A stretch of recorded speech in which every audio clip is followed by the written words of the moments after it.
Chapitre 1. Le parfum de la mort. C'était une de ces soirées du début de l'automne où Londres brille d'une chaleur trompeuse. Les lampadaires projettent des halos d'or à travers la brume, les fiacres glissent comme des scarabées noirs sur les routes pavées et la rivière reflète un monde de lumière qui danse et tremble. À l'intérieur, le Beaufort Club, le lieu de prédilection des élégants et des puissants de la ville, les rires résonnaient comme du cristal et le parfum flottait dans l'air comme la tentation elle-même. Parmi les nombreux parfums raffinés, Chanel, Guerlain et les essences exotiques, rares venues d'Orient, il en était un qui dominait tous les autres. Un parfum si délicat, si étrangement enivrant, que plusieurs invités le remarquèrent avec admiration. On disait qu'il appartenait à la belle et scandaleuse Madame Céleste Harrow. Madame Harrow, jeune veuve de feu Sir Edmund Harrow, était à la fois un sujet de fascination et de rumeur. La mort de son mari l'année précédente l'avait rendue fabuleusement riche et secrètement méprisée. Certains disaient qu'elle avait été infidèle, d'autres murmuraient qu'elle avait été assez intelligente pour ne jamais se faire prendre. Quoi qu'il en soit, elle était le genre de femme qui suscitait à la fois admiration et ressentiment. Cette nuit-là, le Beaufort Clubel organisa un dîner privé pour célébrer les fiançailles de sa belle-fille, mademoiselle Iris Harrow, avec le respectable, quoique quelque peu ennuyeux, monsieur Peter Radley. Parmi les invités figurait le colonel Hewitt, un vieil ami de la famille à la rigueur morale d'une horloge militaire, mademoiselle Lorna Vale, la compagne nerveuse et à lunettes de madame Harrow, et le docteur Basil Quimby, le médecin de famille dont la présence était aussi constante et précise que le tic-tac de sa montre en or. Le dîner était parfait, le vin coulait à flot, les conversations étaient animées et les invités semblaient dans une parfaite harmonie. Et pourtant, sous ce vernis poli, une tension si intense régnait qu'elle aurait pu éclater à tout moment. À mi-chemin du dessert, madame Harrow se leva en riant légèrement et toucha sa gorge. « Mais chérie, je me sens un peu faible », dit-elle d'une voix étrangement tendue. « Peut-être trop de bagatelles ou trop de champagne ?» Elle tituba, et avant que quiconque puisse se lever pour l'aider, elle s'effondra. Le verre de cristal qu'elle tenait à la main se brisa au sol. En quelques instants, la pièce fut plongée dans le chaos. Le docteur Quimby se précipita, se penchant sur elle avec un calme professionnel. Mais 2 minutes plus tard, il leva les yeux, le visage pâle comme du parchemin. « Elle est partie », murmura-t-il. « Morte ». Des halètements parcoururent dire la pièce. Mademoiselle Vale hurla. Iris agrippa le bras de Peter en tremblant. Le colonel Hewitt aboya pour réclamer du calme, mais sa voix tremblait. Le léger et doux parfum du parfum de madame Harrow flottait encore dans l'air, doux, presque tendre. Mais pour ceux qui étaient en présent, il semblait désormais vil, sinistre, le parfum de la mort. Moins d'1 heure plus tard, les autorités étaient arrivées et l'examen préliminaire du coroner ne laissait aucun doute.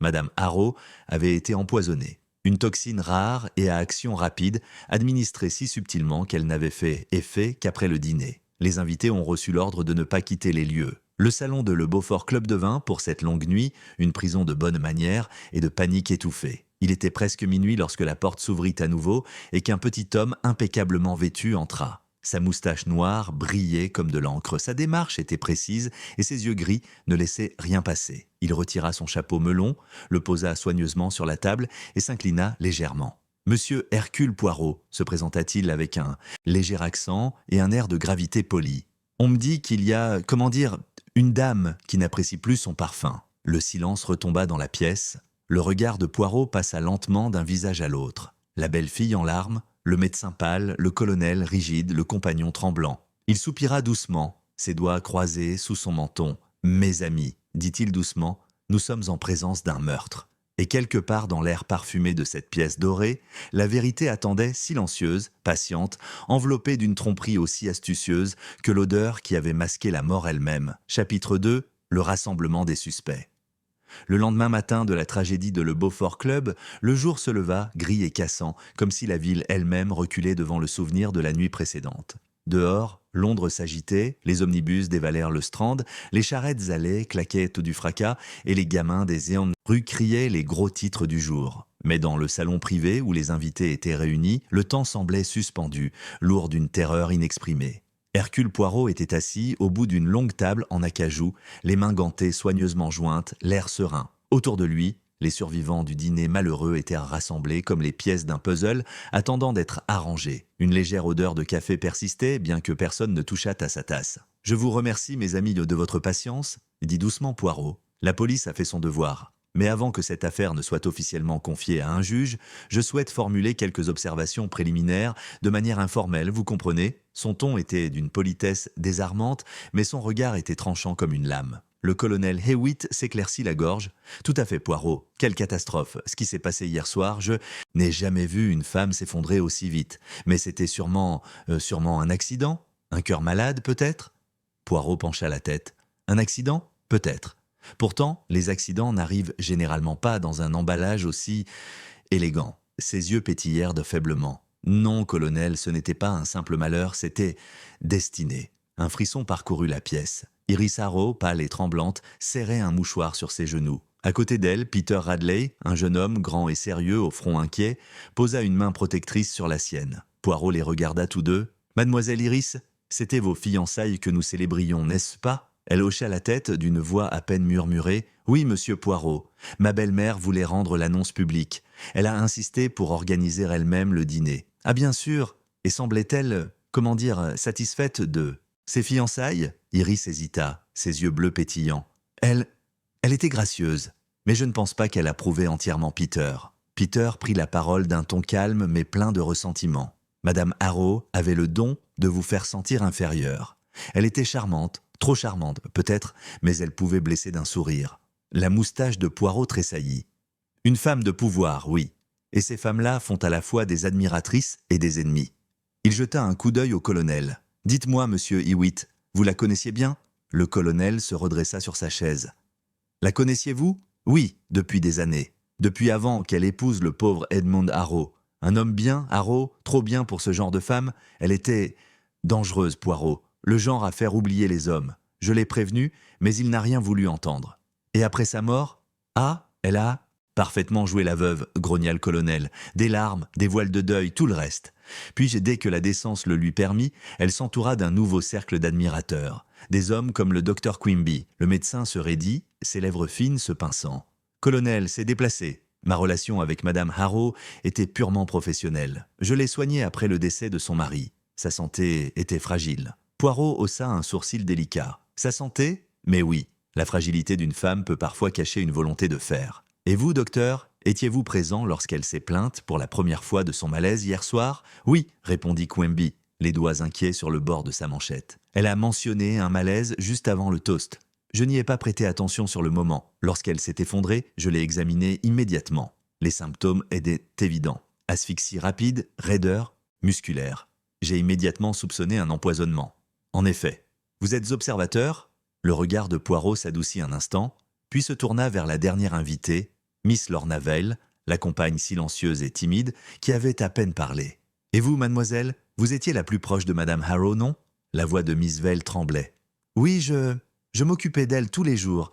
Elle était très gentille avec moi, très particulière. Elle avait l'habitude de composer son propre parfum, monsieur Poirot. Elle disait qu'aucun parfum artificiel ne pouvait captiver son esprit. »« Ah, le parfum ?» Poirot se pencha en arrière, pensif. Chapitre 3. Le parfum des contradictions. Le lendemain matin, Hercule Poirot était assis dans le petit salon élégamment aménagé de la maison de feu Madame Céleste Harrow à Belgravia. C'était une pièce d'un goût exquis, des tons crème discrets, des mauves doux et un léger parfum de violette encore présent dans l'air. Tout était ordonné, soigneusement agencé. Même la mort, semblait-il, n'avait pas perturbé la perfection du monde de Madame Harrow. Poirot se tenait devant une vitrine remplie de flacons de parfums de toutes les formes imaginables, en cristal taillé, doré, dépoli et peint. Chacun portait une délicate étiquette manuscrite, écrite en boucle, de la main de Madame Harrow, rose de Perse, jasmine noire, ambre du Nil et d'autres plus obscures. Mais l'une d'elles se démarquait, une élégante fiole en forme de larme, dont le contenu était d'un ambre pâle. Sur l'étiquette, écrite à l'encre élégante, on pouvait lire « Le poison de l'amour ». Les yeux de Poirot s'attardèrent dessus. « Curieux », murmura-t-il. « Une femme nomme son parfum, le poison de l'amour, et meurt ensuite du poison lui-même. Il y a, comme disent les Anglais, une touche poétique, n'est-ce pas ?» L'inspecteur principal Japp, qui marchait impatiemment devant la cheminée, renifla. « Poétique ou pas, Poirot, c'est une substance extrêmement grave. Le labo a confirmé les soupçons du médecin. Du cyanure, à faible dose, dissimulé dans son parfum, c'est cette odeur qu'elle s'est appliquée sur le cou et les poignets la nuit dernière qui l'a tuée. » Poirot se retourna, les sourcils froncés d'incrédulité. « Du cyanure dans du parfum ? Mon cher Japp, quelle idée ! C'est ingénieux, mais aussi absurde. Aucune femme ne porterait une telle chose en toute connaissance de cause. »« C'est bien là le problème, » répondit Japp. Elle l'ignorait. Quelqu'un a trafiqué sa bouteille privée. L'a échangé ou trafiqué probablement avant le dîner. Poirot fronça les sourcils et se tapota le menton du doigt. Et seuls ceux de son entourage pouvaient y avoir accès. Mais naturellement, dites-moi, qui a eu cette opportunité ? N'importe laquelle des 4 personnes présentes, dit Japp. Sa compagne, cette nerveuse Miss Vale, avait libre accès au vestiaire. Le médecin, Quimby, l'avait vue plus tôt dans la journée. Le colonel était passé avec des lettres du notaire. Et la jeune fille, Iris, était venue le matin même pour emprunter un collier. Poirot hocha lentement la tête. « Ah, les occasions sont nombreuses, mais le mobile, mon ami, est toujours plus rare. » Il se dirigea vers la fenêtre, regardant le verre taché par la pluie. « Vois-tu, Japp, le poison n'est pas l'arme de l'impulsion, c'est l'arme du dessein. Il exige préparation, calcul, patience. C'est une arme pour ceux qui détestaient tranquillement. Alors nous trouverons notre tueur parmi ceux qui ont le plus souri, » marmonna Japp. La moustache de Poirot se contracta d'un air approbateur. « Peut-être, mon ami, avez-vous plus de petites cellules grises que vous ne le pensez ?» Cet après-midi-là, Poirot demanda que les 4 personnages principaux soient invités discrètement à la résidence de Madame Harrow pour quelques questions supplémentaires. À leur arrivée, chacun arborait un masque de sang-froid différent. Le colonel Hewitt entra le premier, vif et hérissé, son allure militaire intacte malgré le chagrin. Il parcourut le salon du regard, comme s'il s'attendait à une embuscade. « C'est une affaire pénible, grognon, grommela-t-il. Mais je peux faire tout ce que je peux pour vous aider, Poirot. » Poirot inclina la tête. « Vous aimiez bien Madame Harrow, je crois ?» La mâchoire du colonel se crispa. « Flair ? Non. C'était une femme charmante, mais je ne lui ai jamais fait confiance. Trop futée. Elle avait un don pour embrouiller les hommes. Pas moi, bien sûr, ajouta-t-il précipitamment. Mais d'autres n'étaient pas aussi immunisés. Tels que le docteur Quimby, par exemple, et ce jeune Radley.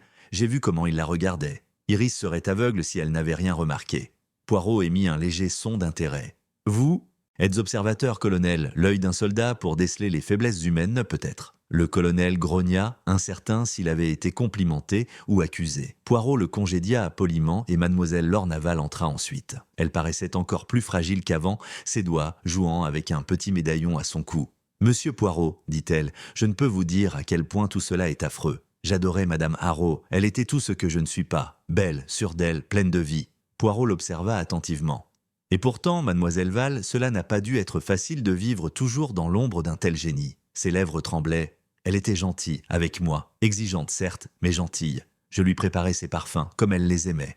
Elle m'a tout appris sur l'art du parfum, je n'arrive pas à croire qu'elle soit partie. Poirot se pencha en avant. « Tu les as mélangés, tous ?»« Oui. » Elle ajoutait parfois sa touche personnelle, quelques gouttes de ceci ou de cela, mais je préparais les bases. Le poison de l'amour, c'était son préféré. Elle l'avait fait elle-même. « Et tu n'as jamais rien remarqué d'inhabituel à ce sujet récemment ?» Miss Vale secoua la tête avec véhémence. « Non, je l'ai vérifié hier. Le parfum était parfait, je vous le jure, monsieur Poirot. » Il hocha gravement la tête et la laissa partir. Lorsqu'elle fut partie, les yeux de Poirot brillèrent. « Curieux, murmura-t-il. Une femme qui se targuait de précision, qui composait elle-même son parfum et qui pourtant laissait quelqu'un d'autre manipuler ses flacons. Non, non, non, quelque chose ne va pas. » Viennent ensuite Iris Harrow et son fiancé. Iris était pâle, sa beauté gâchée par l'épuisement. Peter Radley, au contraire, avait l'air provocateur, son bras protecteur autour de ses épaules. Poirot les regarda avec une douce courtoisie. « Vous allez ? Bientôt vous marier, non ? Une période de joie, mais aujourd'hui assombrie par la tragédie. C'est vraiment regrettable. » Les yeux d'Iris se remplirent de larmes. « C'est insupportable, monsieur Poirot. Ma belle-mère a peut-être été difficile, mais elle ne méritait pas ça. »« Difficile ?» répéta doucement Poirot. « De quelle manière ? Elle contrôlait tout. La maison, les comptes, même moi. Je ne pouvais pas respirer sans son approbation. » Peter prit la parole brusquement, l'amertume perçant dans sa voix. « Madame Harrow n'a jamais approuvé nos fiançailles. Elle disait que j'étais inférieur à Iris, que je me mariais pour l'argent. Mais je l'aimais. Et je l'aime toujours. » Le regard de Poirot s'attarda sur lui un instant de plus qu'il n'était confortable. « L'amour, monsieur Radley, est une chose curieuse. Il peut inspirer de nobles actions, comme de terribles. » Le visage de Radley se durcit. « Suggérez-vous » Poirot leva la main. « Je ne suggère rien. Je observais. » Après leur départ, Japp, qui observait depuis le coin, se pencha vers lui. « Eh bien, qu'en penses-tu, Poirot ? Le tempérament du jeune homme, l'opportunité du docteur, l'accès du compagnon, le ressentiment du colonel ? À toi de choisir. » Poirot sourit faiblement. « Chacun a une raison, chacun un masque. Mais il y a un détail, mon ami, un petit détail qui refuse de rester silencieux. » « Quel détail ? » ?»« Le flacon de parfum, » dit Poirot. L'étiquette était écrite de la main de Madame Harrow, mais l'encre n'était pas encore sèche. Elle avait été réécrite. Jap fronça les sourcils. Réécrit, tu veux dire que quelqu'un a changé l'étiquette? Peut-être. Ou peut-être a-t-il été refait entièrement. Mais pourquoi et par qui, c'est ce qu'il nous reste à découvrir. Le poison de l'amour. Ah, le nom lui-même détient peut-être le secret. Il se tourna de nouveau vers le cabinet des parfums, son regard scrutant les reflets dans le verre. Quelqu'un, murmura-t-il, a remplacé le parfum de l'amour par celui de la mort. Et avec cela, Hercule Poirot commença à former la première esquisse du motif caché sous l'élégante tromperie. Le jeu, comme on dit, était en marche. Chapitre 4. L'ombre dans le verre. La journée qui suivit fut chargée d'une tension particulière.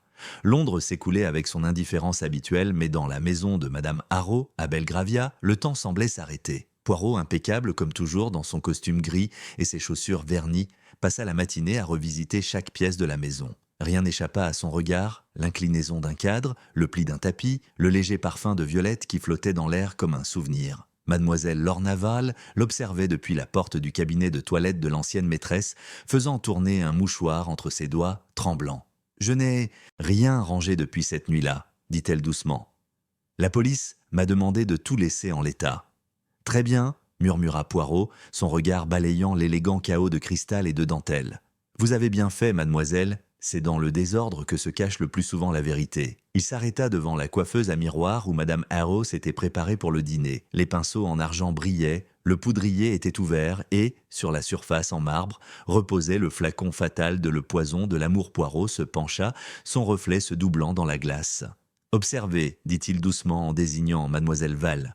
Le résidu sur le bouchon, voyez-vous comment il cristallise? Le cyanure laisse une telle trace à l'air libre. Pourtant, celui-ci, il a été soigneusement essuyé. » Elle en retint son souffle. « Alors, quelqu'un l'a nettoyé après ?»« Ah, peut-être, » murmura Poirot. « Ou peut-être que notre meurtrier a une âme méticuleuse qui ne supporte pas le désordre, même dans le crime. » Il se redressa et tourna son regard vers elle. « Dites-moi, mademoiselle, avez-vous aidé Madame Harrow à s'habiller ce soir-là ?»« Oui, » murmura-t-elle, « elle a demandé la robe d'ambre.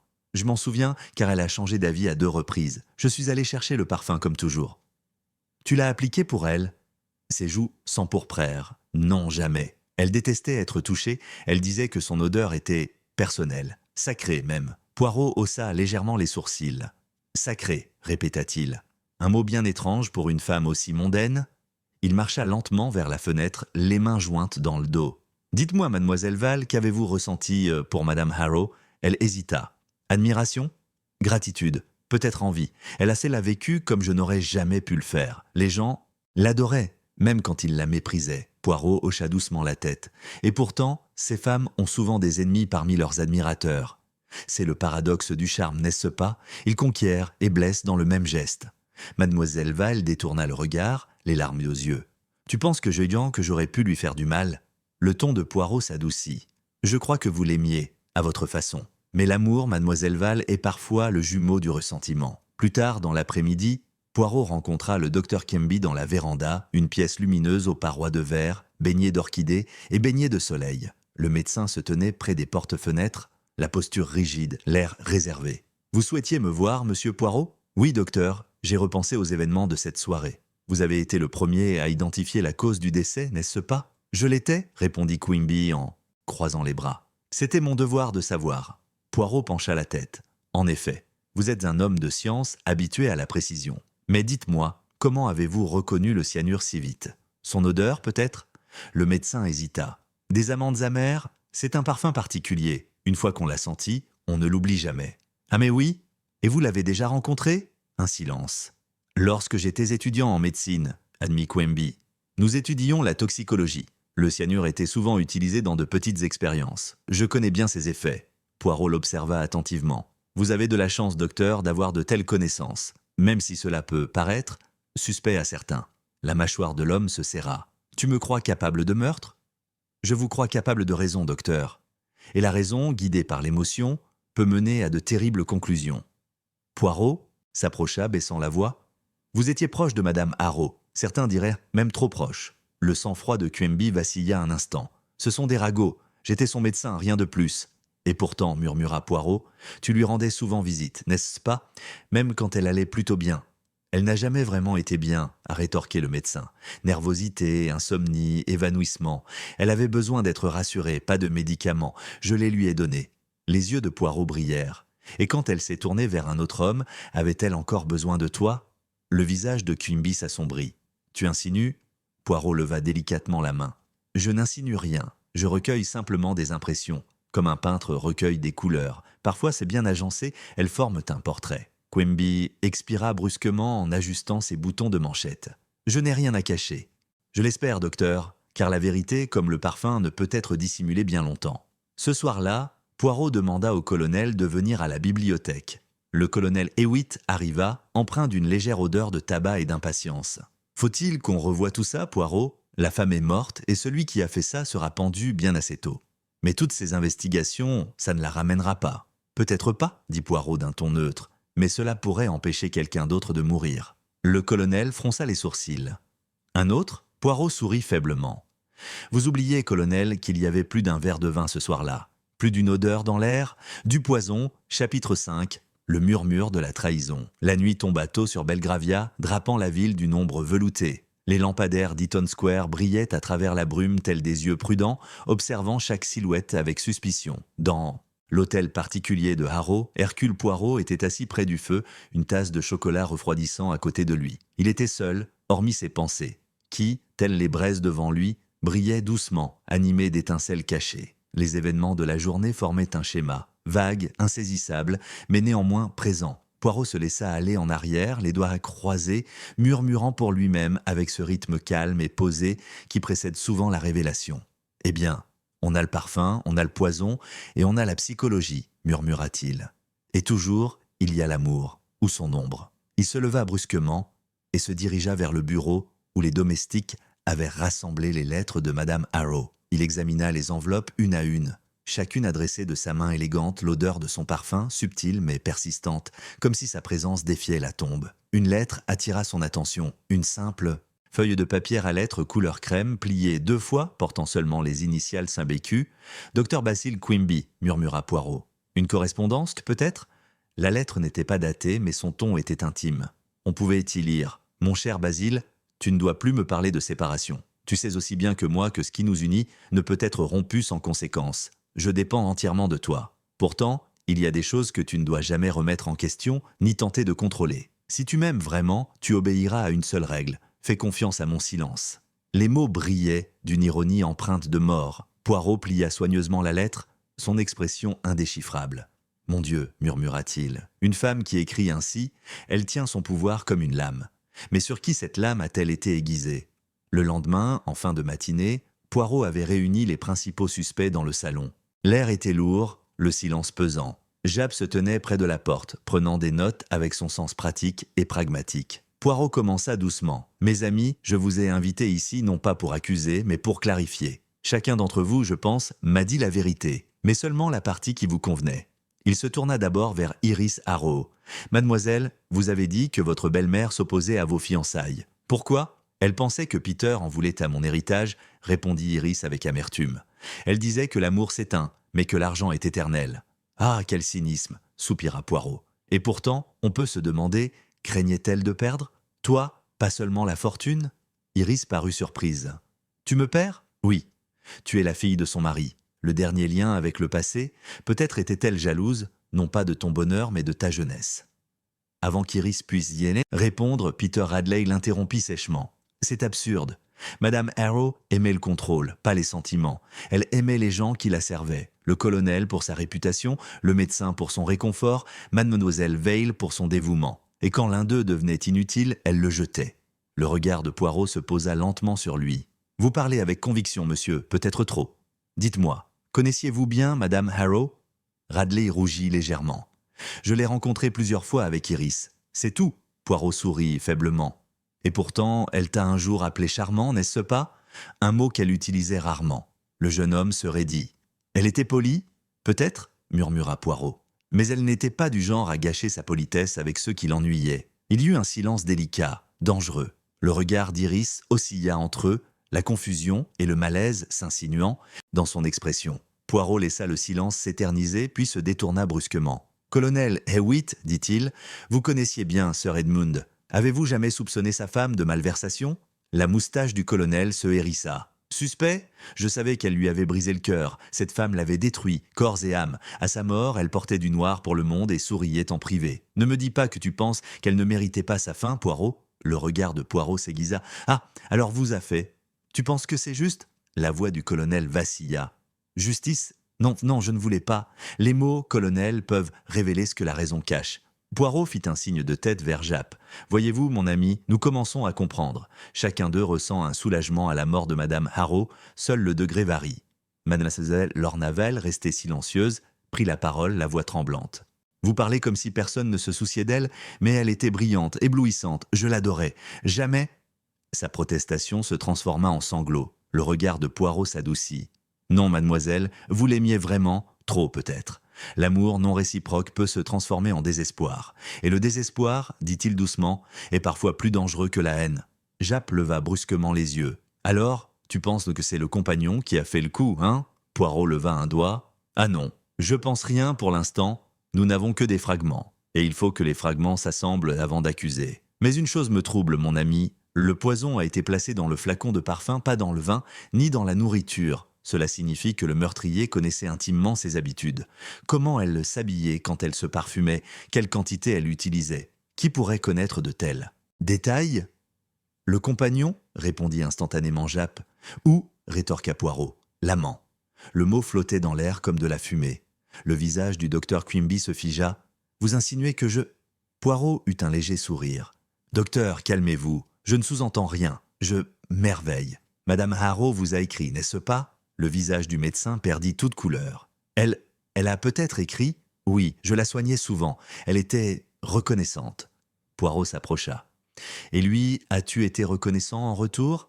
Assez pour l'aimer? Assez pour la haïr lorsqu'elle s'est tournée vers quelqu'un d'autre? Quimby serra les mâchoires. Tu dépasses les bornes, Poirot. Alors permettez-moi une dernière question. Le flacon de parfum, le poison de l'amour, vous souvenez-vous de son odeur cette nuit-là? Oui, dit Quimby doucement. C'était plus fort que d'habitude. Poirot hocha lentement la tête. Comme ça. Quelqu'un a ajouté plus que du parfum à ce flacon. Quelqu'un qui connaissait son rituel, qui savait comment son parfum pouvait envahir une pièce et qui souhaitait que ce parfum cause sa perte. Il se tourna vers le groupe, la voix désormais sèche. Mes amis, je vous remercie. Pour l'instant, c'est tout. Mais je dois vous demander de ne pas quitter Londres avant la fin de mon enquête. La vérité, elle commence à parler, doucement, mais clairement. Poirot les regarda partir un par un. Iris pâle et silencieuse, Peter tendu par la colère, le colonel marmonnant pour lui-même, le docteur rigide et Miss Vale serrant son médaillon comme si cela pouvait la protéger des soupçons. Quand la porte se referma, Japp s'approcha. « Eh bien, je dirais ceci, tu les as tous mis à cran, mais crois-tu vraiment que c'était une question d'amour ?» Poirot sourit faiblement, le regard lointain. « Non, mon ami, pas seulement l'amour. L'amour est rarement pur.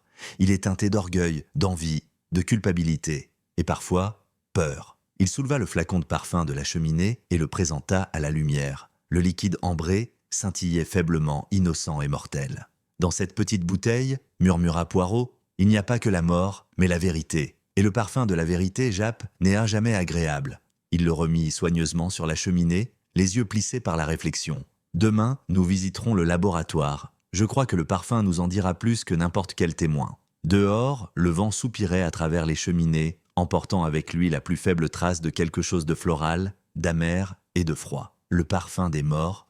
Chapitre 6. Le murmure dans la véranda. Le lendemain matin, pâle et cassant, la faible lumière hivernale filtrait à travers les longues fenêtres du manoir comme une vague promesse de chaleur. Hastings se réveilla et trouva la maison silencieuse, presque respectueuse. Les domestiques s'agitaient discrètement à voix basse, comme si l'esprit de feu Madame Marchand hantait encore les couloirs et imposait le respect. Poirot, en revanche, était impeccable comme toujours, sa moustache taillée avec une symétrie parfaite, son costume gris repassé comme un couteau. Il était déjà assis à la table du petit déjeuner lorsque Hastings le rejoignit, sirotant son café avec l'air d'un homme qui s'interroge sur le mouvement des astres plutôt que sur les problèmes terrestres. « Mon ami, commença Poirot sans préambule, ne trouvez-vous pas curieux que tout le monde dans cette maison soit en deuil, mais que personne ne le soit vraiment ?» Hastings leva les yeux de son toast surpris. « Vous ne voulez quand même pas dire... » La maîtresse de maison est morte, après tout.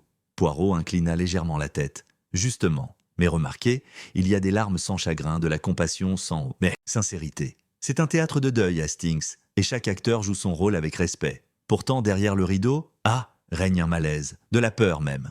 Avant qu'Hastings puisse répondre, la porte s'ouvrit et mademoiselle Liliane Marchand entra, pâle et posée. Ses yeux, rougis par les larmes, s'attardèrent un instant sur Poirot avant qu'elle ne prenne la parole. « L'inspecteur Graves souhaite vous voir tous les deux, » dit-elle doucement. « Il est à la bibliothèque. » Lorsqu'ils entrèrent, Graves arpentait la grande cheminée, une liasse de papiers à la main. Son expression était sombre. « Monsieur Poirot, dit-il, je viens de recevoir le rapport préliminaire du coroner. » Le parfum sur la coiffeuse de Madame Marchand, l'arme d'Aphrodite, était imprégné de cyanure. Il est désormais clair que sa mort était délibérée. Mais le plus curieux, c'est que le poison n'était pas dans le flacon, mais sur le vaporisateur. Lui-même, autrement dit, celui qui l'a manipulé en dernier l'a transmis directement à sa peau. Poirot haussa un sourcil. Ingénieux, n'est-ce pas ? Cela exige de la subtilité, pas de la violence. Le genre de méthode qu'on associe au calcul plutôt qu'à la passion ? Exactement, dit Graves. Et ce n'est pas tout. La bouteille présente de légères traces de doigts, mais partielles, incomplètes. Le majordome jure que seule Madame Marchand et sa femme de chambre l'ont touchée. À ces mots, Poirot se pencha légèrement en avant. « Ah, mais dites-moi, mon cher inspecteur, vous êtes-vous demandé si la servante avait des raisons de craindre sa maîtresse ?» Graves fronça les sourcils. « La peur ? Je dirais que la dévotion est plus proche de la vérité.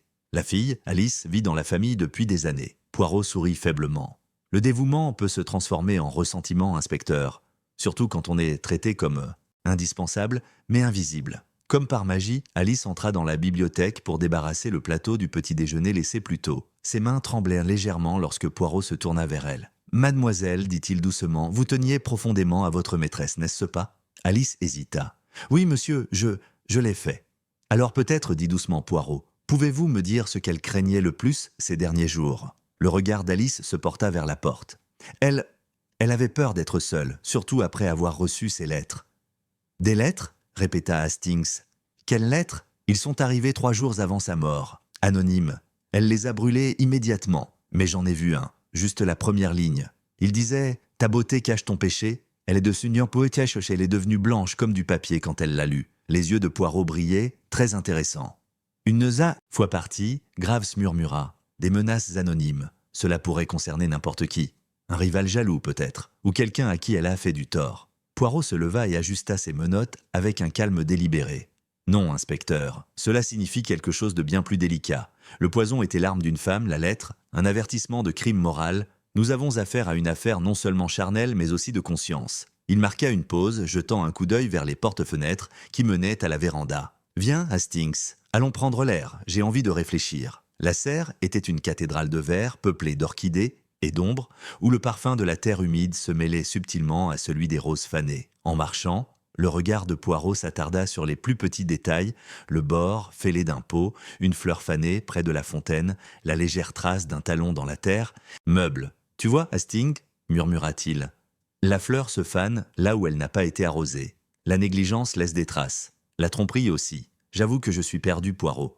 Que soupçonnez-vous exactement ? Qu'un proche de Madame Marchand ait cherché à la détruire, non par la violence, mais par l'ironie. Le poison de son parfum, quelle poésie. Transformer la vanité d'une femme en sa perte, cela témoigne d'amertume, non de rage, de trahison, non d'impulsion. » Avant qu'Hastings puisse répondre, un léger bruissement les interrompit. Derrière un rideau de fougères parvint le son caractéristique de voix chuchotantes.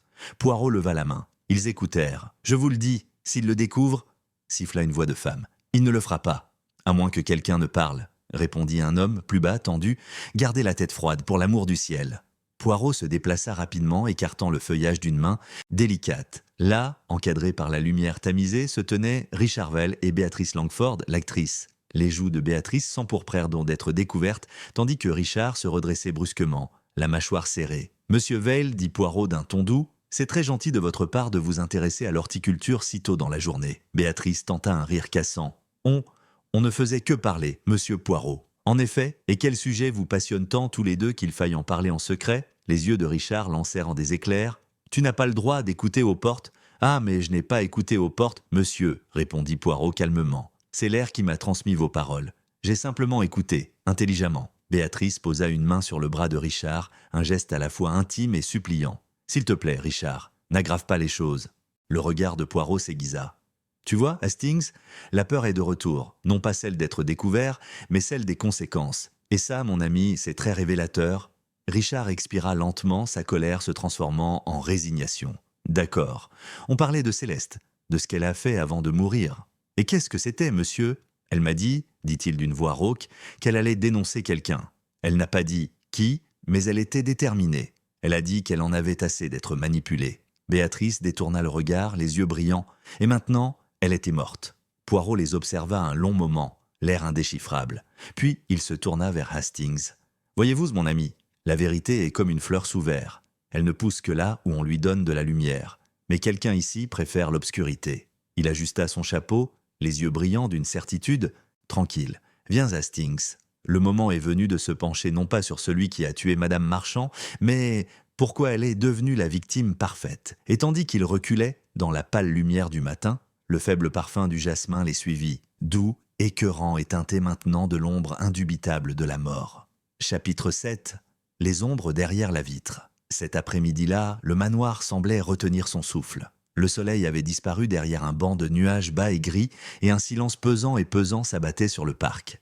Poirot avait élu domicile dans le petit salon, une tasse de chocolat à ses côtés et plusieurs feuilles de papier ministre soigneusement disposées devant lui. Il restait assis, immobile, à l'exception d'un léger tapotement du doigt sur sa tempe. Je l'ai trouvé ainsi en entrant. « Tu réfléchis, Poirot ?» demandai-je. Il inclina la tête, l'air pensif. « Oui, Hastings, je pense et je ressens. »« Tu ressens ? Quelque chose ?» ai-je répété. Il esquissa un léger sourire. « Voyez-vous, mon ami, la logique peut disséquer, mais le cœur perçoit. Je trouve que dans ce cas, la logique et le cœur sont en guerre. » Avant que je puisse poser d'autres questions, on frappa discrètement à la porte et laissa entrer l'inspecteur Graves. Son expression était toujours aussi sombre, mais sous son stoïcisme se lisait quelque chose de nouveau, une lueur d'impatience. « Poirot, dit-il en fermant la porte derrière lui, nous avons trouvé quelque chose d'étrange dans le tiroir à correspondance de Madame Marchand. Une lettre adressée à Richard Valle, mais jamais envoyée. Il le lui tendit. Poirot le déplia soigneusement. L'écriture était élégante, précise, l'encre légèrement tachée, comme si elle avait été écrite par une main tremblante. « Richard, tu me crois aveugle, mais je vois plus que tu ne l'imagines. J'ai supporté ta tromperie en silence, mais plus maintenant. Quand tu liras ceci, je lui aurai tout dit. Il n'y aura plus de mensonges entre nous, ni entre nous. C'est. » Les yeux de Poirot se rétrécirent. « Je veux dire qui, je me demande? Béatrice Langford, peut-être ?» dit Grave. « Ils ont été ensemble autrefois, n'est-ce pas ?» « Non, murmura Poirot d'un ton distant. Si la lettre était uniquement motivée par la jalousie, elle ne serait pas écrite avec autant de résignation. Cela témoigne d'une trahison plus profonde que la passion. Quelque chose qui a transpercé sa dignité. » Grave se fronça les sourcils. « Tu crois que ce n'était pas l'amour ?» La moustache de Poirot frémissait. « Pas l'amour, inspecteur, mais le pouvoir, ou peut-être sa perte. » Il déposa la lettre, les yeux brillants d'un intérêt soudain. « Et dites-moi, qu'en est-il de Madame Langford ? A-t-elle dit où elle se trouvait la nuit du décès ? Elle prétend avoir pris une retraite anticipée, » dit Graves. « Les lions domestiques confirment l'avoir vue dans sa chambre vers 11 heures. »« Confirmé ?» répéta Poirot. « Ou simplement supposé ?»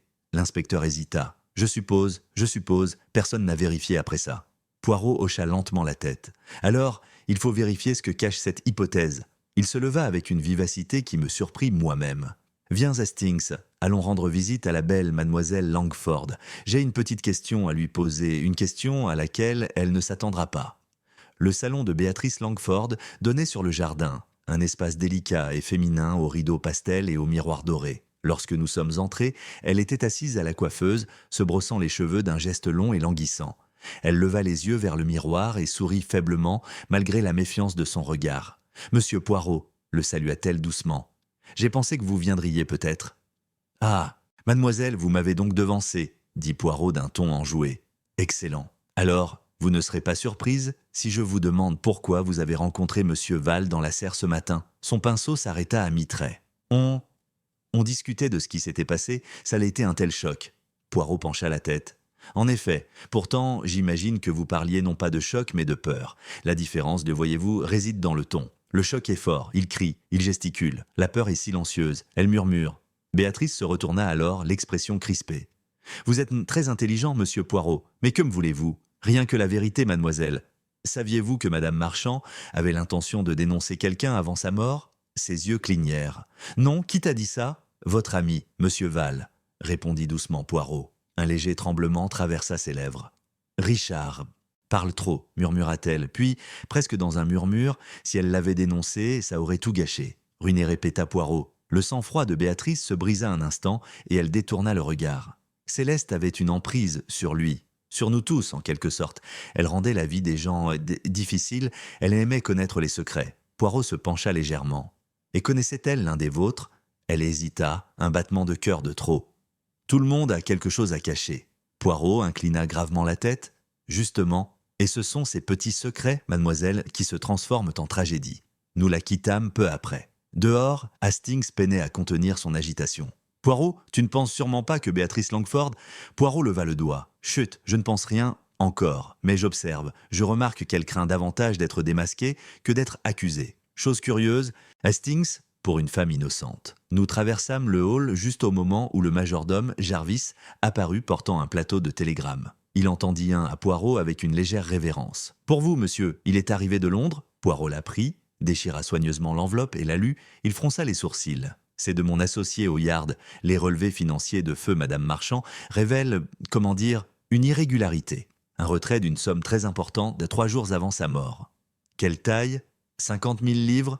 J'ai sifflé. Seigneur, à quoi bon? Poirot plia soigneusement le télégramme. C'est cela, Hastings, que nous devons découvrir. L'argent, l'amour, la vengeance, ce sont les 3 grands poisons de la vie. Et je commence à soupçonner que cette affaire les contient tous les 3. Ce soir-là, le salon du manoir se remplit à nouveau d'invités inquiets. Dehors, l'orage frappait les fenêtres. Le vent hurlait dans les cheminées comme une créature en souffrance. Poirot, serein comme toujours, présidait près du feu, tandis que Graves interrogeait les membres de la maisonnée, un par un. Richard Valle maintint son attitude de défi, malgré la tension visible. Béatrice évita son regard. Liliane Marchand était assise à l'écart, les mains jointes sur ses genoux. Poirot les observa tous en silence, son regard passant d'un visage à l'autre avec une précision tranquille. Puis d'une voix à peine plus forte qu'un murmure, il dit « Il y a quelque chose qui cloche ici. La scène, les gens, ça n'est ajusté. » Grave leva les yeux. « Qu'est-ce qui ne va pas ?» Poirot désigna la cheminée où une photo encadrée de Madame Marchand trônait à côté d'un vase de lys. La dame elle-même. « Dites-moi, inspecteur, où est son alliance ?» Graves cligna des yeux. « Sa bague ? Oui, la bague qu'elle n'a jamais retirée. Elle ne fait pas partie de ses effets personnels, ni sur son corps lorsqu'elle a été retrouvée. Et pourtant, il n'y a aucune trace de vol. » Les yeux de Poirot brillèrent. C'était Hastings la marque d'un indice des plus délicats, un symbole retiré, non pas pour le profit, mais pour le sens. Il se tourna vers les autres, d'un ton soudain grave. « Voyez-vous, mes amis, la mort de Madame Marchand n'était pas un acte passionnel. C'était un message. Quelqu'un a voulu effacer son identité d'épouse, peut-être pour la revendiquer d'une autre manière. » Un frisson parcourut la pièce. « Mon Dieu, Poirot, murmurai-je. Tu veux dire ? Patience, Hastings. La fleur doit s'ouvrir à son rythme. » Il joignit les mains, fermant les yeux un bref instant. « Demain, j'aurai ma réponse. Pour ce soir, laissons les ombres murmurer ce qu'elles veulent. » Et tandis que le tonnerre grondait à travers la campagne et que le feu vacillait faiblement, j'ai vu un léger sourire effleurer ses lèvres, un sourire de certitude tranquille, comme si ces petites cellules grises avaient enfin entrevu le motif caché dans le verre.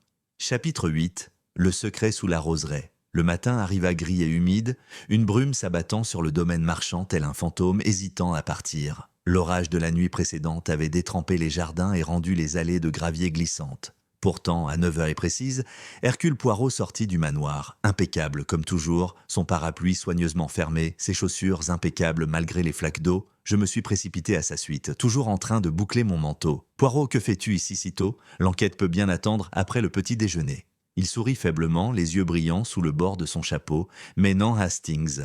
La vérité, comme la terre après la pluie, est plus fertile au matin. Elle livre ses secrets alors que l'air est encore lourd de souvenirs. Nous avons traversé les jardins en silence jusqu'à ce qu'ils s'arrêtent devant l'arche de rose menant à la terrasse inférieure. Un parfum de pétales humides flottait dans l'air. « Tiens, mon ami, dit doucement Poirot, quelque chose me trouble. Voyez-vous, quand on entre dans une maison trompeuse, il ne faut pas seulement regarder les pièces, mais aussi le sol où elles poussent. » Je fronçai les sourcils, perplexe. « Tu veux dire le jardin ?»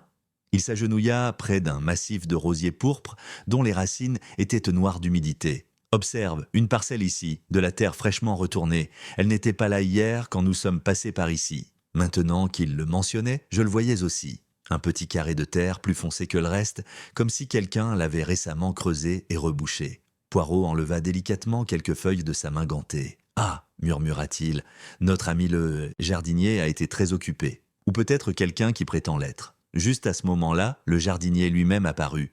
Un vieil homme nerveux nommé Hargreaves, casquette à la main, ses bottes boueuses jusqu'aux genoux. « Bonjour, messieurs, salua-t-il, les yeux passant nerveusement de l'un à l'autre. Poirot se leva gracieusement. Bonjour, monsieur Hargreaves. Dites-moi, vous vous occupez des roses depuis longtemps ? 20 ans, monsieur, depuis avant la guerre. Alors tu te souviendras de chaque plante, de chaque tige, de chaque changement ? Hargreaves hocha lentement la tête. Oui, je pense que oui. Poirot fit un geste vers la zone perturbée. Et celle-ci, quand l'a-t-on touchée pour la dernière fois ? L'homme hésita en se frottant le menton. Pas par moi, monsieur. La terre a été retournée hier soir, je dirais. Après le début de la tempête, je l'ai trouvée comme ça ce matin. J'ai cru qu'un chien avait creusé. Ah non, ce monsieur, dit doucement Poirot en se penchant de nouveau. Pas un chien. Les chiens creusent avec désordre. Ce travail a été fait par des mains humaines et avec soin. Sans un mot, Poirot prit la bêche du jardinier et commença à bêcher. Je le regardais incrédule découvrir d'abord la terre riche et sombre, puis, enveloppée dans un morceau de soie, quelque chose scintilla faiblement dans la terre humide. Poirot le souleva et le déballa avec une précision délicate. C'était une bague, une alliance pour femme. Mon Dieu, m'exclamai-je, la bague de Madame Marchand, les yeux de Poirot pétillèrent. Juste comme ça, celui qui lui a échappé des mains. Mais pourquoi l'enterrer ? Il observa la bague en silence un instant, puis dit doucement « Parce que ce n'est pas un vol, Hastings, c'est du symbolisme. Quelqu'un a voulu effacer cette union, en dissimuler le sens, mais pas en tirer. Profit. Que, c'est l'acte d'émotion, une émotion profonde et conflictuelle. » À ce moment-là, l'inspecteur Graves apparut, l'air crispé. « Poirot, on m'a dit que vous rôdiez par ici. Qu'avez-vous trouvé ?» Poirot lui tendit la bague sans un mot. Graves le retourna dans sa main. « Alors, il n'a pas été volé. Enterré, hein ? Alors, quelqu'un dans cette maison joue à des jeux. » Les lèvres de Poirot se courbèrent légèrement. « Mais oui, inspecteur, et je commence à comprendre les règles. Nous sommes rentrés au manoir, la bague soigneusement scellée dans une enveloppe. La maisonnée était de nouveau réunie dans le salon, tous les regards se tournant vers Poirot à son entrée. Liliane pâle et renfermée, Béatrice tendue et agitée. Richard Val visiblement à cran. Poirot s'arrêta près de la cheminée où était accroché le portrait de Madame Marchand, une femme élégante et fière, les yeux peints avec un curieux mélange de chaleur et de jugement. « Mes amis, commença-t-il doucement, nous approchons de la fin de cette tragédie. Mais avant que la vérité ne s'exprime, je dois d'abord vous poser une question simple, mais grave. » Il regarda d'abord Liliane. « Mademoiselle, vous souvenez-vous si votre mère a déjà retiré son alliance ? » « Jamais, dit-elle rapidement.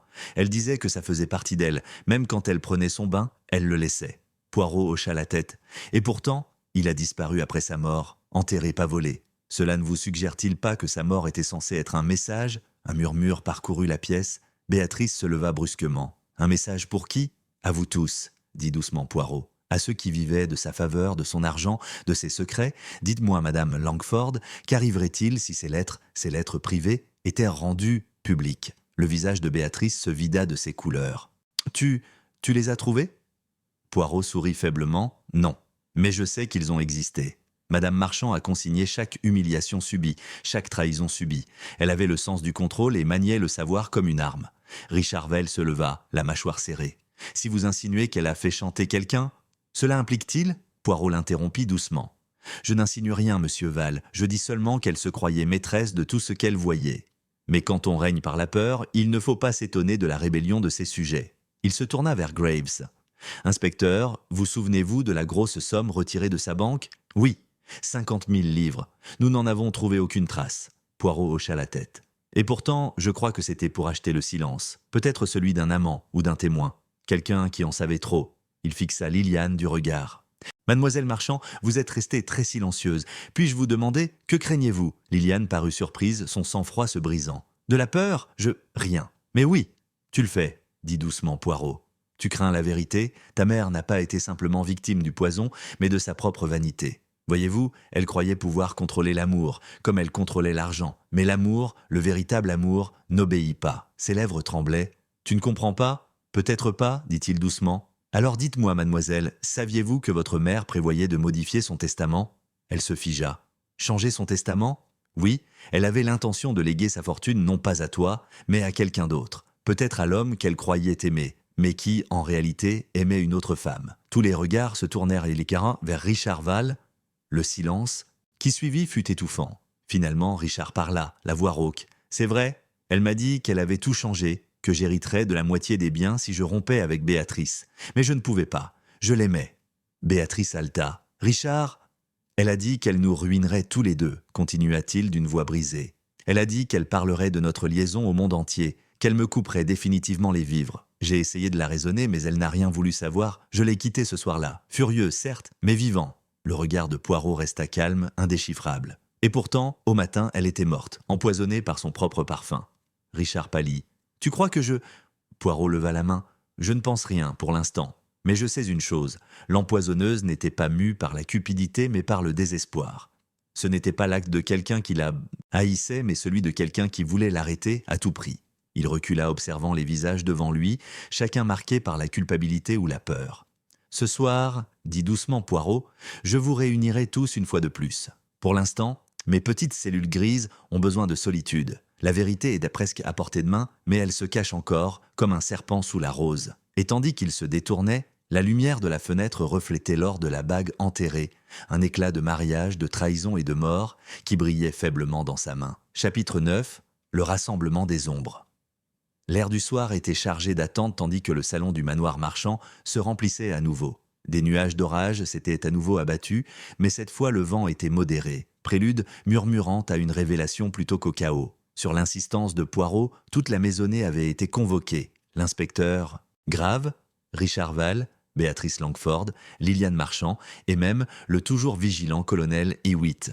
Les domestiques rôdaient discrètement près de la porte, leurs regards nerveux scrutant la compagnie rassemblée. Poirot se tenait au centre d'une posture majestueuse, les mains jointes dans le dos, ses yeux brillaient de la certitude de celui qui perçoit les fils de la vérité, invisiblement tissés à travers le mensonge et la peur. « Mes amis, commença-t-il d'une voix douce et posée, ce soir, nous allons tenter une tâche des plus délicates.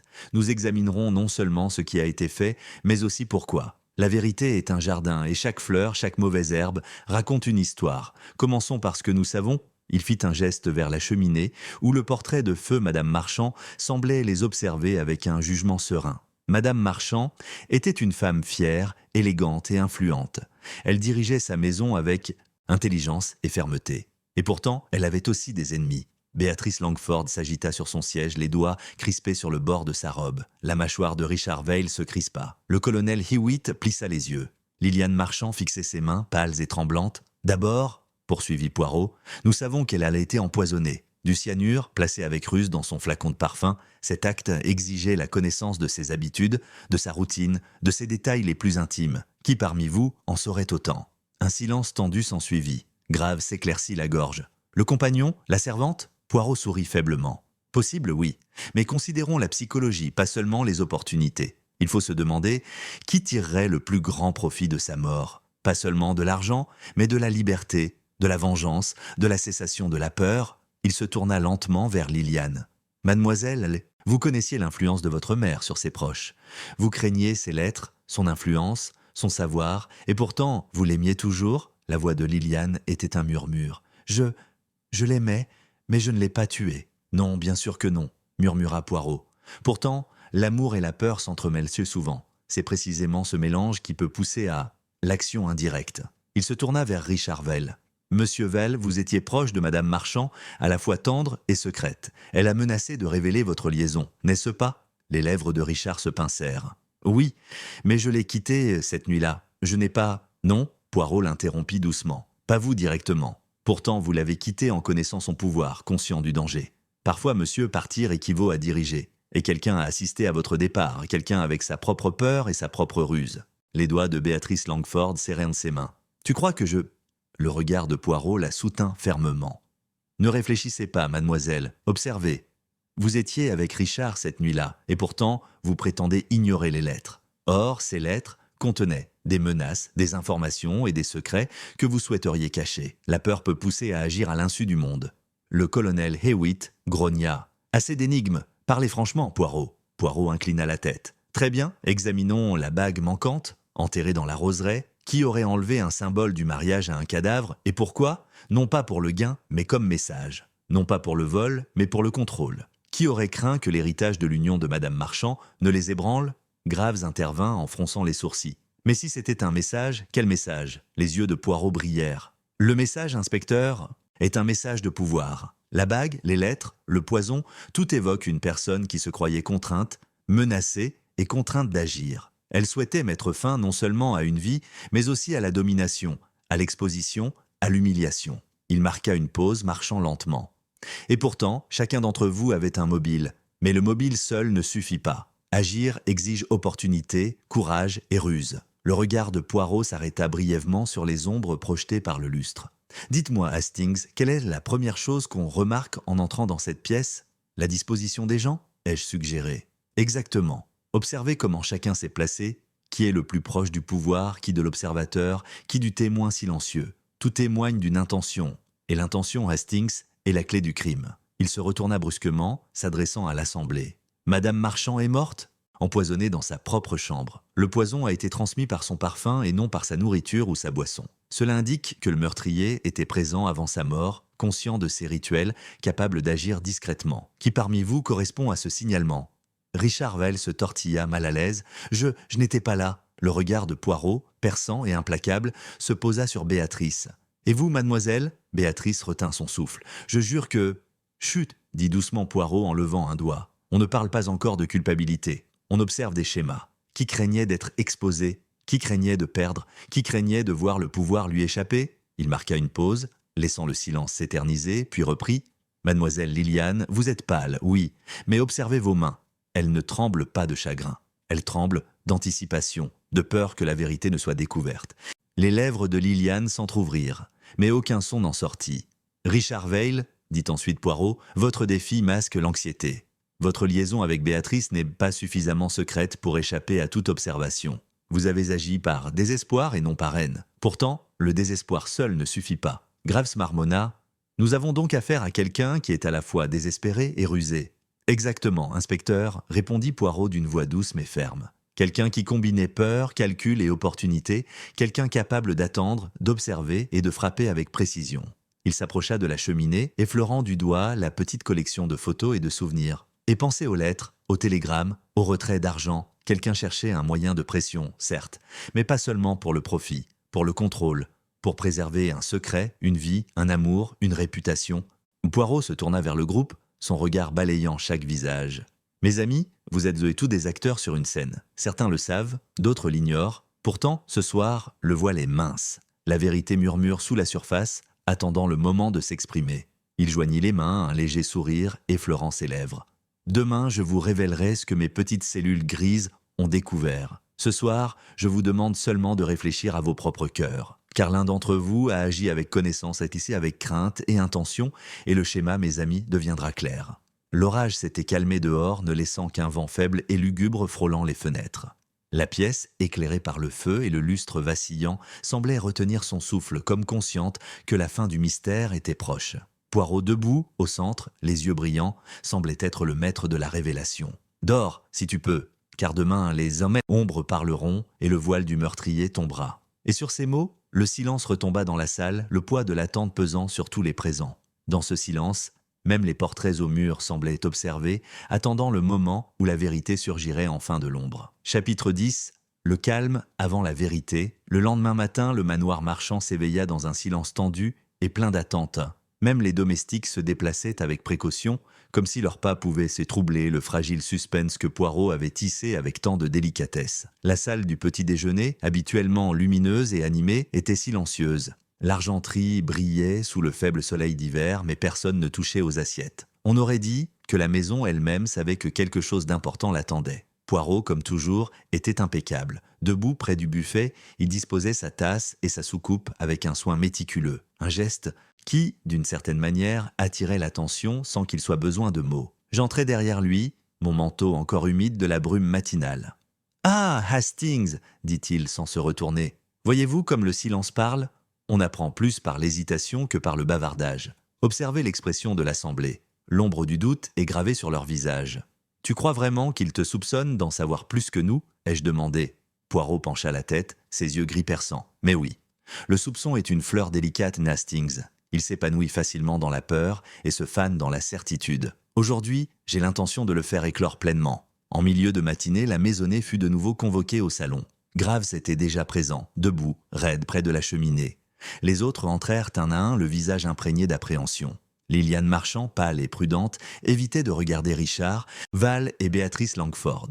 Richard, quant à lui, s'agitait avec inquiétude, tandis que le regard de Béatrice était sombre et méfiant. Même le colonel Hewitt, l'homme toujours pragmatique, semblait perturbé. ses mains agrippant sa canne avec une tension inhabituelle. Poirot se leva pour les accueillir. « Mes amis, commença-t-il d'une voix calme, mais qui résonnait dans la pièce avec autorité, nous avons passé des jours à examiner le quoi, le quand et le où de la mort de Madame Marchand. Maintenant, nous allons examiner le qui et le pourquoi. » Il fit un geste vers la cheminée où reposait l'alliance en or dans son enveloppe. « Ceci, dit-il en le soulevant délicatement, n'est pas un objet ordinaire. Il a été retiré au défunt, enterré, caché. Non pas pour le voler, ni pour le valoriser, mais comme message, comme déclaration. Qui parmi vous a voulu effacer son identité, obscurcir sa vie? » Un frisson parcourut la pièce. Graves s'approcha, les sourcils froncés. « Poirot, tu suggères que quelqu'un souhaitait contrôler le récit de sa mort ?» répondit Poirot, pour déterminer qui hériterait non seulement de sa fortune, mais aussi de ses secrets, de son influence, de sa domination sur les vies. Il se tourna vers Liliane. « Mademoiselle, vous ne craignez pas les accusations, mais les révélations. Vous craignez la vérité sur les intentions de votre mère et votre propre place dans son monde. » Les lèvres de Liliane s'entr'ouvrirent, mais aucun son ne sortit. Ses mains se tordaient nerveusement sur ses genoux. Poirot s'approcha de Richard Val. « Monsieur, vous craignez que votre liaison ne soit révélée. Vos actes, votre présence près de la serre ce matin-là, n'étaient pas motivés par la malveillance, mais par le désespoir. Pourtant, le désespoir à lui seul ne suffit pas à commettre un meurtre. Il ne fait que vous exposer aux conséquences. » Richard déglutit, les yeux rivés au sol. « Je l'ai quitté cette nuit-là. Je n'ai pas... » « Non, monsieur, » dit doucement Poirot. « Mais quelqu'un a assisté à votre départ. Quelqu'un qui a vu une opportunité dans la peur. » Il se tourna ensuite vers Béatrice Langford. « Mademoiselle, vous êtes intelligente, vous comprenez les secrets, leur poids et le pouvoir qu'ils confèrent. Vous craignez les lettres, certes, mais pas seulement.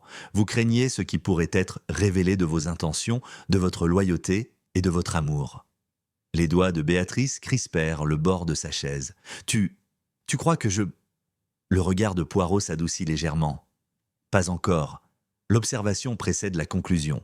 Il faut considérer l'acte final, la subtilité, la planification, la main délicate qui a administré le poison. » Il retourna au centre de la pièce. Le poison était du cyanure, placé sur le vaporisateur de son parfum. Seul quelqu'un au courant de ses habitudes, de sa vanité, de ses habitudes, aurait pu agir sans se faire repérer. Seul quelqu'un qui la comprenait intimement et qui comprenait l'interaction entre peur et contrôle pouvait exécuter un tel plan. Graves marmonna. « Nous recherchons donc quelqu'un de proche, intelligent et effrayé. »« Exactement, inspecteur, » dit Poirot en marchant lentement, « et ne négligez pas l'argent, les 50 000 livres retirés avant sa mort. Il ne s'agissait pas d'un simple vol pour le profit, c'était un moyen de pression, un moyen de museler, un outil de manipulation. » Il marqua une pause, scrutant les visages autour de lui. « Maintenant, mes amis, réfléchissez à la suite des événements. Les lettres menaçant de démasquer les coupables, le retrait des fonds, la réunion clandestine dans la véranda, l'enterrement de la bague.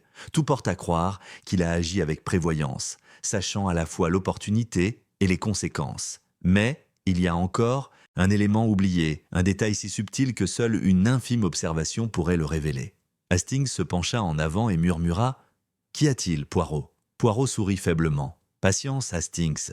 Nous sommes au seuil de la révélation. Le détail ne réside pas dans ce qui a été fait, mais dans la manière dont cela a été fait. Le geste, l'emplacement, le choix du médium. Le parfum n'était pas simplement un réceptacle à poison, c'était un symbole. Il était destiné à transformer l'acte même de vanité en instrument du destin. Le meurtrier comprenait la psychologie, pas seulement la chimie. Il s'approcha de la fenêtre, scrutant le jardin en contrebas à travers la lumière grise. « Observez, mes amis, la roseraie. L'anneau y était enterré, symbole du mariage, de l'héritage, de la domination. Quelqu'un a voulu effacer cet héritage, contrôler la façon dont on s'en souviendrait. » Il se tourna de nouveau vers l'assemblée, les yeux brillants. Ainsi, le meurtrier craignait d'être démasqué, comprenait l'influence et a agi avec une délicatesse calculée. L'un d'entre vous croyait pouvoir faire taire Madame Marchand à jamais et assurer sa propre sécurité grâce à son courage, sa ruse et sa connaissance de la nature humaine. La pièce était silencieuse. Le seul bruit était le claquement lointain de la pluie contre les fenêtres. Grave regarda autour de lui, impuissant. « Poirot, tu vas nous le dire, n'est-ce pas ?» Le sourire de Poirot s'élargit, bien que faible et énigmatique. « Patience, inspecteur. L'heure est proche, certes, mais le rassemblement final doit être précis. La vérité doit être présentée, telle une fleur qui s'épanouit au soleil. Une révélation prématurée serait un tort à la justice et au cœur humain. » Il se tourna enfin vers Hastings, les yeux brillants. « Demain, mon ami, le voile se lèvera. La construction minutieuse de la peur, de la tromperie du meurtre subtil sera mise à nu. Le meurtrier sera révélé, non par précipitation, non par accident, mais par un exercice méticuleux de logique et l'application de nos petites cellules grises. Un silence profond et tendu s'abattit sur la salle. Chaque invité évitait le regard des autres, le poids de la suspicion pesant sur lui comme une présence physique. Poirot, debout, au centre, exsudait une autorité sereine, une figure d'ordre face à l'incertitude tourbillonnante des motivations humaines. Il baissa légèrement la voix. « Ce soir, dors si tu peux. Réfléchis à tes actions, à tes peurs, à tes désirs, car demain les ombres se dissiperont et chaque secret, chaque intention, chaque tromperie seront révélées. » Et tandis qu'il se tenait là, posé et serein, la pluie dehors cessa, laissant derrière elle une froideur cassante, un silence qui semblait presque sacré, comme si la maison elle-même attendait le moment où la vérité, comme la lumière du soleil, percerait l'obscurité persistante. Chapitre 11. Le dévoilement de la vérité. Le matin se leva froid et lumineux, les vestiges de l'orage ayant quitté le domaine marchand, baigné d'une clarté éclatante. Poirot avait demandé à toute la maisonnée de se rassembler une fois de plus dans le salon, et à 9 heures, l'atmosphère était chargée d'impatience. Les domestiques s'avancèrent silencieusement, jetant des regards furtifs vers l'assemblée, et même l'inspecteur Graves semblait tendu, comme conscient que l'aboutissement de plusieurs jours d'enquête minutieuse était imminent. Poirot, impeccablement vêtu comme toujours, se tenait près de la cheminée, les mains jointes dans le dos, la moustache soigneusement taillée. Ses yeux brillaient de cette intensité familière, trahissant à la fois l'excitation et la satisfaction de celui qui attendait depuis longtemps le moment décisif. « Mes amis, commença-t-il, d'une voix calme mais autoritaire, nous sommes réunis aujourd'hui pour aborder le sujet le plus délicat, la mort de Madame Marchand et les actes qui y ont conduit. La vérité n'est pas toujours évidente. Elle se cache sous des couches de peur, d'avidité, d'amour et de tromperie. Pourtant, ces petites cellules grises, utilisées avec patience et soin, permettent de discerner ce qui est invisible à l'observateur non averti. » Il tourna d'abord son regard vers Liliane Marchand. « Mademoiselle, commençons par vous. Vous étiez la fille du défunt, et pourtant vous êtes restée distante, pâle et prudente. Ce n'est pas seulement le chagrin qui marque votre comportement, mais l'anticipation de ce qui pourrait surgir de l'ombre. » Les doigts de Liliane se tordaient sur ses genoux. « Je ne comprends pas, monsieur Poirot. » « Patience, mademoiselle. Vous ne craignez pas la mort de votre mère, mais les conséquences qui en découleraient, la révélation de secrets et d'intentions, longtemps cachés. C'est naturel. Pourtant, la peur peut pousser à l'action si le cœur est poussé par un mélange d'amour et de nécessité. » Le regard de Poirot se tourna alors vers Richard Val. « Monsieur, vous aviez un mobile ? Oui. Une liaison menaçante, la ruine potentielle si Madame Marchand décidait de révéler ce qu'elle savait. Mais le mobile seul ne suffit pas. Agir exige opportunité, connaissance et précision. » Richard déglutit. « Je l'ai quitté cette nuit-là, Non, monsieur. » Poirot l'interrompit doucement. « Vous n'avez pas agi directement. Pourtant, votre présence, votre départ, ont fourni un contexte. Quelqu'un a observé, quelqu'un a planifié, quelqu'un a agi. » Poirot reporta alors son regard sur Béatrice Langford. « Mademoiselle, vous craigniez de révéler votre amour, votre loyauté. Vous compreniez que les lettres de Madame Marchand contenaient des informations susceptibles de briser des vies. Vous étiez prudente, certes, mais pas celle qui agissait. L'observation seule n'est pas un crime. L'action, si. » Un silence tendu régnait dans la pièce. Même Graves, d'habitude prêt à poser des questions, attendait que les yeux de Poirot brillent d'un triomphe discret. « Et maintenant, poursuivit Poirot, examinons la manière dont le crime a été commis. Madame Marchand a été empoisonnée au cyanure, transmis par son parfum. Seul quelqu'un connaissant ses habitudes, sa vanité, ses habitudes, pouvait localiser le poison avec une telle précision et sans être détecté. Seul quelqu'un qui la connaissait intimement et qui craignait d'être démasqué pouvait agir ainsi. Il se dirigea vers la cheminée où reposait l'alliance en or dans son enveloppe. Et songez à ceci, son alliance enlevée et enterrée dans la roseraie. Non pas pour la voler, ni pour le racheter, mais comme message, comme acte symbolique. Quelqu'un a voulu effacer son identité, contrôler le récit de sa mort, manipuler la mémoire elle-même. Le regard de Poirot parcourut les visages des personnes présentes. Nous avons des lettres de menaces jamais envoyées, destinées à dénoncer une tromperie. Un retrait de 50 000 livres, non pas pour le profit, mais pour faire pression. Des réunions dans la véranda, des observations nocturnes, les pièces du puzzle sont toutes là. Il ne restait plus qu'à observer, à noter les réactions, à observer comment la peur, le désespoir et l'opportunité s'alignaient. Il marqua une pause, laissant la salle absorber le poids de ses paroles.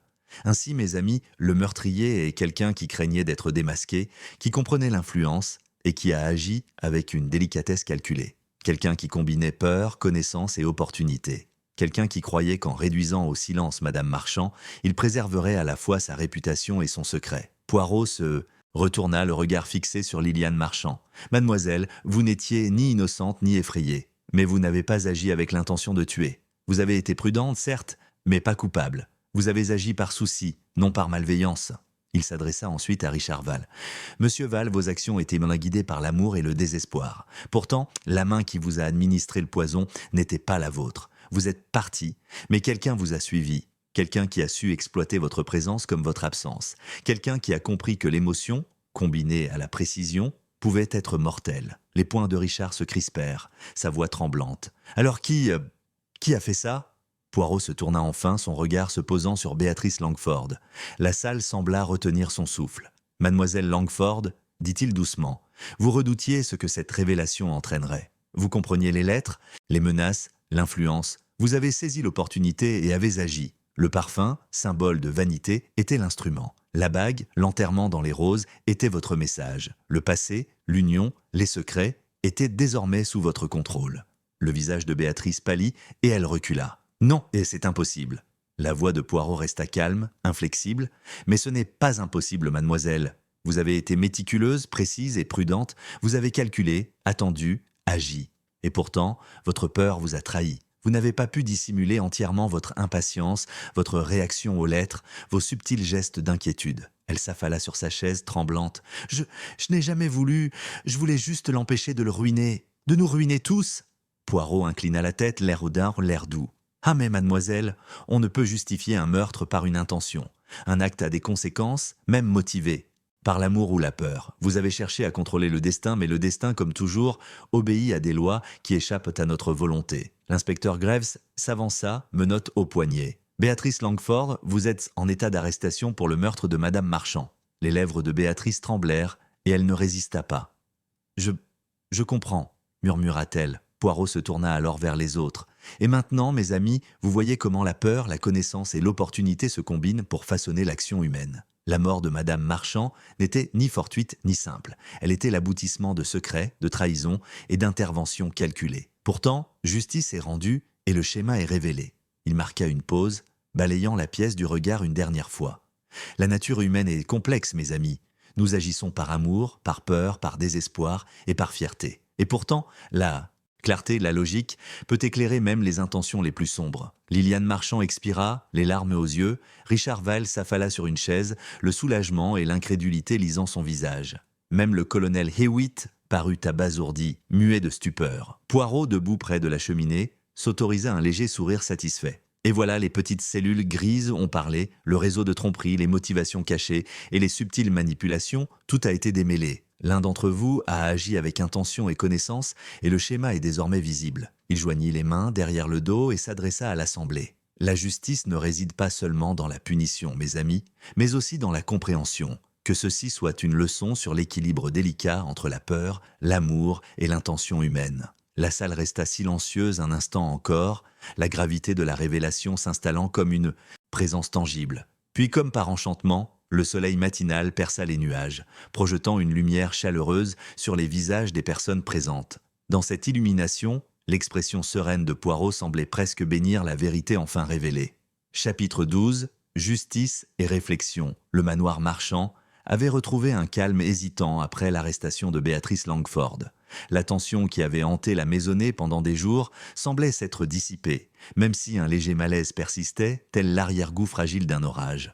Poirot, comme toujours, se déplaçait d'une pièce à l'autre avec un calme méticuleux, observant les subtils changements de comportement, les soupirs de soulagement et les petits gestes qui trahissaient une incertitude persistante. Je le trouvais dans le salon, debout, devant l'espace désormais vide, où reposait autrefois le flacon de parfum, les mains jointes dans le dos. « Poirot, demandai-je, as-tu parfois l'impression que la résolution est incomplète, que même lorsque les coupables sont retrouvés, les échos de leurs actes persistent ?» Il m'adressa un léger sourire, les yeux brillants sous le bord de son chapeau. « Ah, Hastings, la vie est comme une belle tapisserie. Un fil peut être coupé, mais le motif perdure. La mort de Madame Marchand, bien que tragique, a révélé la nature humaine dans ses multiples nuances. Justice est rendue, mais les leçons restent bien gravées dans la mémoire de ceux qui survivent. La maisonnée s'était à nouveau réunie, non pas sous le poids des accusations, mais dans le calme du retour à l'ordre. Liliane Marchand, bien que pâle, commençait à montrer les premiers signes de calme. Richard Vell et elle échangèrent un air de soulagement hésitant, même si le poids du chagrin et le doute persistant tempéraient leur réconfort. Le colonel Hewitt et l'inspecteur Graves s'activaient, s'assurant que les formalités de l'enquête étaient accomplies, tandis que les domestiques ne travaillaient en silence, l'œil toujours vigilant. Poirot s'adressa à tous d'une voix calme et sonore, mais avec l'autorité subtile de celui qui a été témoin de l'interaction complexe des motivations. Mes amis, nous avons vu comment la peur, l'amour et le désespoir peuvent converger vers des actes qui défient l'entendement. La vie de Madame Marchand fut empreinte de calculs minutieux, mais même les plans les plus méticuleux sont vulnérables aux impulsions imprévisibles du cœur humain. Il marqua une pause, laissant le poids de ses paroles s'apaiser. Béatrice Langford a agi par peur et par dévouement déplacé. Elle cherchait à protéger ceux qu'elle aimait, à contrôler des conséquences qu'elle ne pouvait pas totalement maîtriser. Ces actes, bien que moralement condamnables, n'étaient pas sans fondement. Et maintenant, les conséquences le s'en font sentir. Graves hocha la tête en silence, satisfait que l'affaire soit close. Pourtant, même lui ne put s'empêcher de jeter un coup d'œil à Poirot, conscient que la vérité avait été révélée non par la force brute ou les preuves seules, mais grâce à une compréhension approfondie des mécanismes subtils de la psyché humaine. Poirot se tourna vers Liliane et Richard, son expression s'adoucissant. Et vous, mes amis, vous devez tirer les leçons de cette expérience. La vie réserve bien des tentations et des ombres. Il faut les affronter avec honnêteté, courage et réflexion. L'influence de Madame Marchand a peut-être disparu, mais les leçons qu'elle nous a transmises, consciemment ou non, demeurent. La voix de Liliane tremblait tandis qu'elle parlait. Je vais essayer, monsieur Poirot. Je comprends mieux maintenant ce que signifie vivre prudemment, mais sans crainte. Richard Vell, d'une voix basse et posée, ajouta « Et je m'efforcerai d'agir avec intégrité, même lorsque l'amour et le désir compliquent le chemin. » Poirot inclina la tête, satisfait. « Excellent. Voilà Hastings, la mesure de la sagesse, non seulement pour résoudre des crimes, mais aussi pour éclairer nos chemins. » Plus tard, alors que la maisonnée commençait à retrouver une fragile normalité, Poirot et moi avons traversé la roseraie où l'alliance en or avait été exhumée et rendue à la famille. Le parfum des pétales humides flottait dans l'air, les roses se balançant doucement dans la douce lumière matinale. « Remarquable, n'est-ce pas, Hastings ?» dit Poirot d'une voix douce, presque respectueuse, comme le plus petit détail, le déplacement du sol, l'emplacement d'un anneau, peut révéler les plus grandes vérités. Il suffit d'observer attentivement, et les petites cellules grises vous indiqueront le chemin. J'ai hoché la tête, le regardant examiner le jardin avec sa méticulosité habituelle. C'est étonnant, Poirot, comme tu assembles la nature,